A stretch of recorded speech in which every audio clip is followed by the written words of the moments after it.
هي الفضه الايطالي بتسود. مساء الخير، ازيكم عاملين ايه؟ انا النهارده جاي اتسال على سؤال بتساله كتير قوي، ان الفضه الايطالي بتسود زي الفضه المصري ولا لا؟ تعالوا بينا نشوف. انا جبت حاجات ايطالي وجبت حاجات مصري عشان اجاوبكم على السؤال بتاعكم ان الفضه الايطالي بتسود ولا لا. لقينا ان خواتم الايطالي دي في منها حاجات لونها بيلمع قوي، وفي منها حاجات لونها يعني لونها فضي، مش ملهاش لمعه جامده قوي.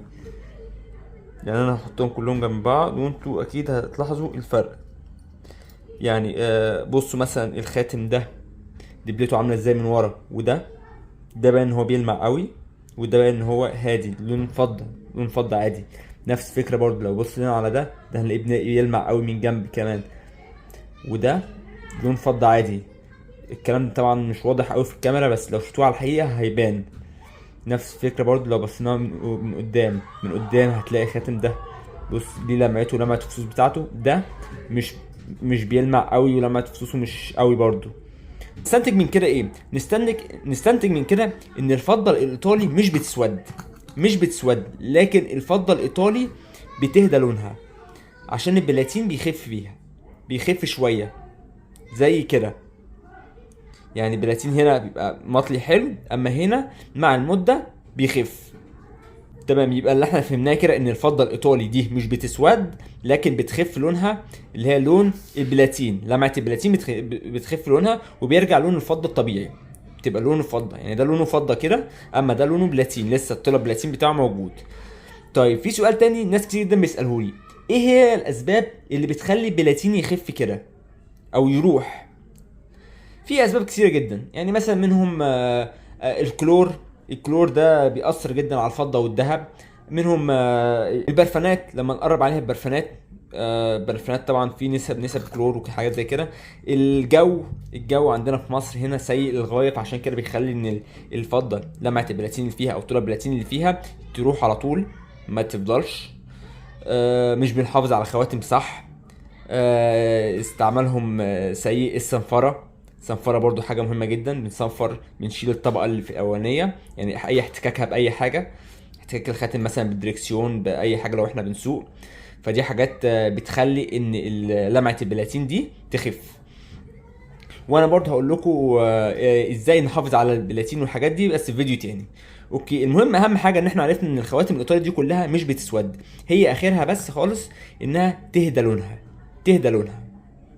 تمام، لونها بلاتين بيروح. ده اللي احنا استنتجناه. طب ايه هي الخواتم اللي ممكن تسود بقى، تسود بجد، تسود السوداد يعني معنى كلمة اسود، ان هي خواتم المصري. طب اشمعنى خواتم المصري؟ عشان الخواتم المصري اصلا مش مطلية بلاتين، لونه فضة بالظبط زي كده. يعني ده كده خاتم فضة متلمع، نفس الكلام ده كده. هل الفضة المصري بقى بتسود ولا لأ؟ احنا قلنا الفضة الايطالي دي البلاتين هو اللي بيخف فيها، بس بتبقى زي لون الفضة كده. اما الفضة المصري دي بتبقى اساسها اصلا لونها كده، لون الفضة العادي زي دي كده.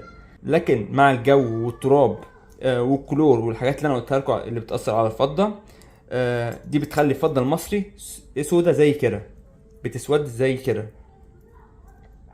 تمام، يعني دي وهي متلمعة، ودي الفضة المصري لما تسود. تمام. في بقى فضة مصري بتبقى فيها نفسها اكسيديه زي كده، اللي هي الاسود اللي هو ايه بين الدبلة اللي ورا دي، ده اسمه اكسيديه. دي اللي بتدي نقشة للشكل، بتخلي الشكل ظريف. يعني هو معمول اصلا عشان يبقى شكله كده. يعني لو احنا شلنا الاكسيديه ده اصلا الاسود اللي فيه ده مش هتلاقي له شكل، يعني الخاتم ده مش هتلاقي له شكل، دبلته من ورا تبقى شكلها عاديه خالص. نفس الفكره برضو الخاتم ده والكوليه ده برضو نفس الفكره. فاصلا في فضه مصري دي بتبقى فيها اكسيديه زي الحاجات دي كده. تمام.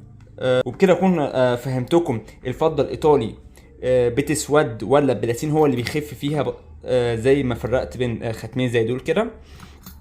والفضه المصري بتسود ولا لا. وفي فضه مصري فيها اوكسيدين نقشات سوداء هي اللي مديه النقشه وهي مديه الشكل في الخواتم والكليهات ولا لا. ودي تكون نهايه حلقتنا، ورب اكون افدتكم. وما تنسوش تعملوا سبسكرايب، ولو حد عنده اي سؤال يكتب في كومنت، وشكرا.